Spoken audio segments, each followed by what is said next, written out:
మారిన దానం స్వరం. కాంగ్రెస్పై దానం తిరుగుబాటు. ఖైరతాబాద్ ఎమ్మెల్యే దానం నాగేందర్ కాంగ్రెస్ పార్టీకి షాక్ ఇవ్వబోతున్నట్లు తెలుస్తోంది. 2023 అసెంబ్లీ ఎన్నికల్లో బీఆర్ఎస్ టికెట్పై గెలిచి కాంగ్రెస్లో చేరిన ఆయన రేవంత్ సర్కార్కు వ్యతిరేకంగా కమెంట్స్ చేయడం రాష్ట్ర రాజకీయాల్లో సంచలనంగా మారింది. దానం మరోసారి కేసీఆర్కు దగ్గరవుతున్నారా అనే అనుమానాలు వ్యక్తమవుతున్నాయి. ఇటీవల కేటీఆర్కు పాజిటివ్గా మాట్లాడటం ఇందుకు బలం చేకూరుస్తోంది. వైఎస్ హయాంలో గ్రేటర్ హైదరాబాద్లో రాజకీయంగా ఓ ఊపు ఊపిన దానం 2014 తర్వాత పెద్దగా చెప్పుకోదగ్గ పదవిలో ఉండలేకపోయారు. 2014లో ఓడిన దానం తిరిగి 2018లో ఖైరతాబాద్ ఎమ్మెల్యేగా గెలిచి బీఆర్ఎస్ గూటికి చేరారు. కేసీఆర్ క్యాబినెట్లో బెత్ ఆశించినా దక్కలేదు. తర్వాత హస్తంగూటికి చేరిన ఆయనను పట్టించుకునే నాదుడే లేడట. అందుకే దానం రూటు మార్చినట్లు చర్చ జరుగుతోంది. ఓవైపు ప్రభుత్వాన్ని, మరోవైపు కాంగ్రెస్ పార్టీని ఇరుకున పెట్టేలా మాట్లాడుతుండటంతో ఈ వలస ఎమ్మెల్యే వ్యవహారం ఇబ్బందికరంగా మారిందని గాంధీభవన్లో టాక్ వినిపిస్తోంది. పవర్ ఎక్కడుంటే దానం నాగేందర్ అక్కడుంటానన్నది పబ్లిక్ మాట. అందుకు అనుగుణంగానే అసెంబ్లీ ఎన్నికల తర్వాత ఆయన హస్తం పార్టీలోకి వెళ్లారు. కాంగ్రెస్ బీఫామ్ మీద ఎంపీగా పోటీ చేయడంతో ఆయనపై అనర్హతా వేటు పడటం ఖాయమన్న చర్చ జోరందుకుంది. అయితే ఖైరతాబాద్ బైపోల్ వస్తే దానంకు టికెట్ ఇవ్వకూడదని హస్తం పార్టీ డిసైడ్ అయిందన్న చర్చ కూడా సాగింది. ఈ విషయాలన్నీ కాస్త ఆలస్యంగా గ్రహించిన దానం కొంత సైలెంట్ అయిపోయారట. ఇక ఊరికే ఉండలేక సీఎం రేవంత్తో పాటు కాంగ్రెస్ సర్కార్ని ఇరకాటంలో పెట్టేలా మాట్లాడుతున్నారన్న టాక్ వినిపిస్తోంది.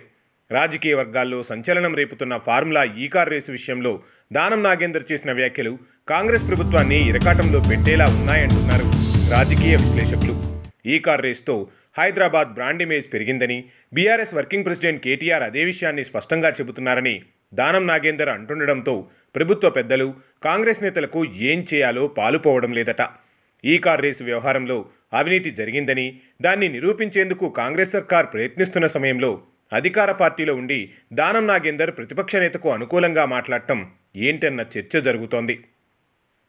ఈ ఒక్క ఇష్యూనే కాదు, పలు సందర్భాల్లో దానం చేసిన కమెంట్స్ కాంగ్రెస్ పార్టీకి ఇబ్బందికరంగా మారాయన్న చర్చ జోరందుకుంది.